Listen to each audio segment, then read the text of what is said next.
ત્યારે નવાપુરા વિસ્તારમાં બર્ડ ફ્લૂની પુષ્ટિ થતા તાપી જિલ્લામાં એલર્ટ જાહેર કરવામાં આવ્યું છે। પરિસ્થિતિને ધ્યાનમાં રાખીને ઉરછલ અને નિઝર તાલુકામાં જિલ્લા અધિક મેજિસ્ટ્રેટ દ્વારા પ્રતિબંધાત્મક જાહેરનામું બહાર પાડવામાં આવ્યું છે। જાહેરનામા મુજબ અસરગ્રસ્ત વિસ્તારમાંથી 1 થી 10 કિલોમીટરના સર્વેલન્સ ઝોનમાં મરઘા ઈંડા મરઘાની હગાર અને આ સાથે પોલ્ટ્રી ફાર્મ સાથે સંબંધિત સાધન સામગ્રી હેરફેર પર પ્રતિબંધ મૂકવામાં આવ્યો છે। સાથે જ પોલ્ટ્રી સાથે કામ કરતા લોકો માટે માસ્ક ગ્લોવ્સ અને ગમબૂટ સહિતના સુરક્ષા સાધનો ફરજિયાત બનાવવામાં આવ્યા છે। તંત્ર દ્વારા અસરગ્રસ્ત વિસ્તારમાં બહારથી આવતા પક્ષીઓ પાણીના સંપર્કમાં ન આવે તેની ખાસ તકેદારી રાખવા સૂચના આપવામાં આવી છે।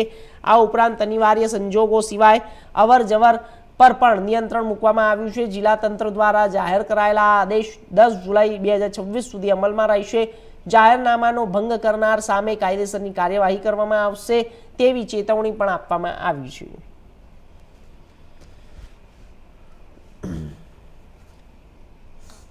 તો આગળ વાત મહીસાગરની જિલ્લામાં